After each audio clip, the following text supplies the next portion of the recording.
Hello everyone, it's Connal Finlay here, the owner and director of the Cellar store down in New Zealand, and welcome to today's episode of the Cellar TV. So what we're trying today is another one of my absolute favourites from up in upstate New York, or rather more precisely in the Finger Lakes region, or even more precisely still on Seneca Lake, which is the main lake up there in the Finger Lakes region. And so this is one of the newer producers and up there, and they're called Boundary Breaks. Here's a little close-up for you of the wine that we're trying today. So what we're trying today is their dry Riesling, their 239 dry Riesling. Now 239 is the particular clone that is used in this particular vineyard here. And also, of course, that just is what the wine is now. The particular wine style that this is if anyone is familiar here with sort of a lot of sort of German Rieslings in particular, it is a Spätlese Trocken. So essentially what that means is, well, if you look at also Germany's classification for wines, you start off with Cabernet, and then you have Spätlese, and then you have Auslese, and then you have Beerenauslese, and then Trockenbeerenauslese, and then Eiswein as well. And so basically it goes from sort of that dry to off-dry to a little bit more sort of off-dry to medium dry, then medium dry to medium sweet, and then sort of medium sweet to sweet, and super sweet, and really outrageously sweet with Trockenbeerenauslese. So it goes a little bit sweeter along the whole entire way. And so that, generally speaking, means that the grapes have spent a little bit longer on the vines, getting a little bit more concentrate, a little bit more riper, and that means the acidity is going down, and then the sugars are going up in those particular grape varietals. And some more sugars also means, generally speaking, more sort of concentrated and intense and exciting sort of aromatics come through in the final wines themselves. And anyway, so with a Spätlese Trocken, which is sort of the second one on the scale there, those wines, as I said, do tend to be sort of at least off-dry to medium dry, so a little bit of sweetness here, or a fair bit of sweetness, I suppose you could say. And these are sort of, yeah, as I say, sort of medium dry sort of Rieslings, so quite a bit of sweetness here.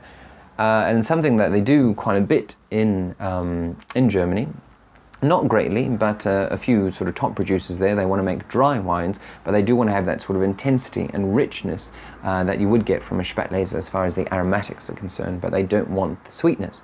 And so what they do is they make a Spätlese Trocken. So a Spätlese sort of grade wine, so it does have that extra little ripeness there, the extra bit of concentration, and what would be a little bit more sweetness, but then they're making a Trocken. So Trocken is what they call a dry wine. It's German for dry, as far as wines are concerned anyway.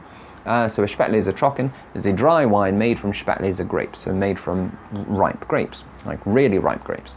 And so that's what this is, which is quite interesting. And generally speaking, it is dry, and generally speaking, it is going to be a little bit higher in alcohol.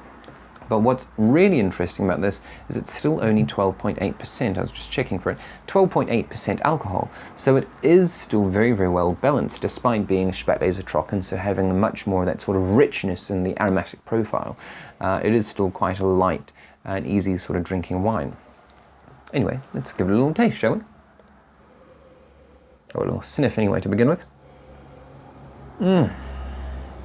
So yes, and you'll definitely notice this sort of style of wine, or this particular wine in a blind tasting, because it is so sort of rich sort of in their aromatics there.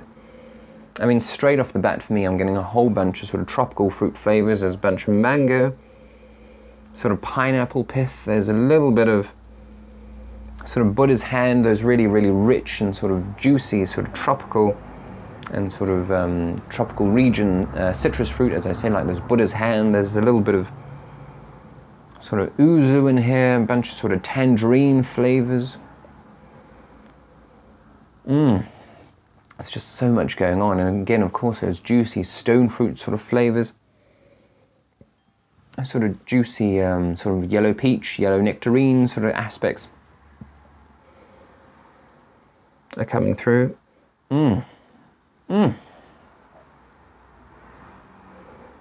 And sort of every time that you sort of swirl the glass a little bit more and sort of go back to it, something else sort of pops up. But lots of, as I say, it's basically stone fruit and tropical fruit central. There's a whole lot going on here. There's a lot of this pineapple, there's mango, there's sort of, well, not guava necessarily, but definitely those sort of Rockmelon, that's what's coming up now. So lots of really, really juicy and rich sort of fruit flavors. Utterly delicious, utterly delicious. But of course there's a little bit of that sort of citrus fruit, those yellow sort of lemon citrus fruit. A little bit of grapefruit comes through as well. So as I said, a lot is going on here. And that is largely because of the style. So the Spatlé is a little bit more riper, a little bit more sort of intense grapes were used in the making of this, wine. Utterly delicious. So let's give it a little taste.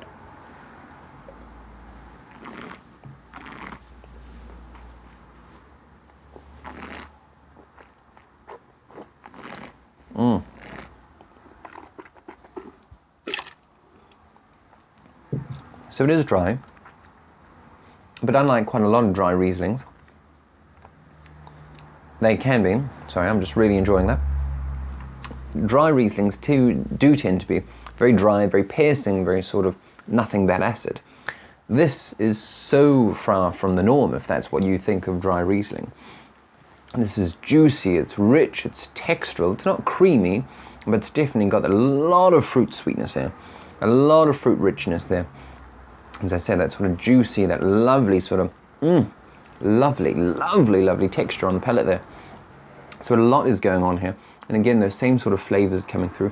A lot of those tropical sort of flavors, those stone fruit flavors coming through. Lots of peach, lots of pineapple, lots of nectarine, a bunch of sort of those rock melon notes coming through, especially for me now.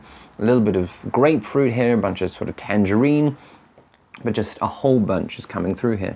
Very, very exciting. There is high acid here, but there is just so much fruit sweetness and fruit richness that it's not piercing by any means.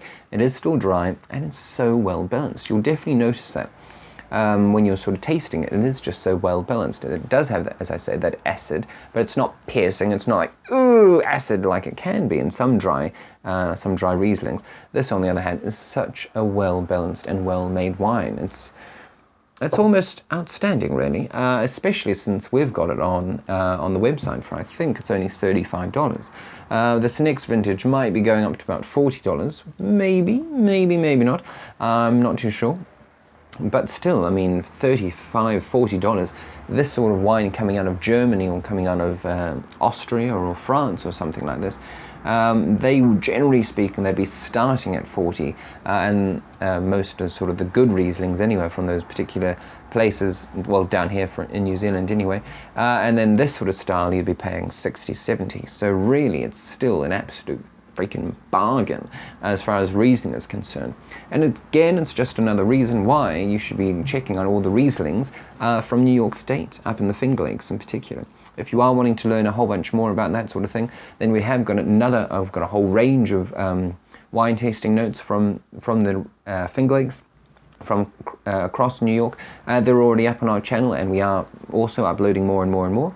We've also got a whole instant wine expert sort of video also about New York wine as a whole, sort of the whole region, the whole state, and all the different sort of wine styles that are there, plus a whole bunch of information, of course, on our website. So please do check it out below. We only have a couple of bottles of the 2014 vintage, but we do have some of the next vintage, as I said, on the way. It's 2016. They are going to be here very, very, very soon. We're very, very excited about that. Of course, so please do pick another couple of bottles up for yourself, because we've only got a couple of bottles left, and otherwise you're going to have to wait for the next vintage. We will let you know when it does turn up, don't you worry. But in order to make sure that you stay in the loop, you're going to have to subscribe. Got you there. Anyway, but please do like away, comment away, let us know if you've enjoyed the video, if you've enjoyed any other wines from these guys, from Boundary Breaks, or any other sort of wines from up in the Finger Lakes, or across New York State for that matter, that you're sort of loving and enjoying and drinking at the moment. Let us know, we want to know. And of course, please do share around with all your other wine-loving friends and family. That's so highly appreciated. Anyway, I think I might go drink the rest of this glass, just because it is so utterly delicious.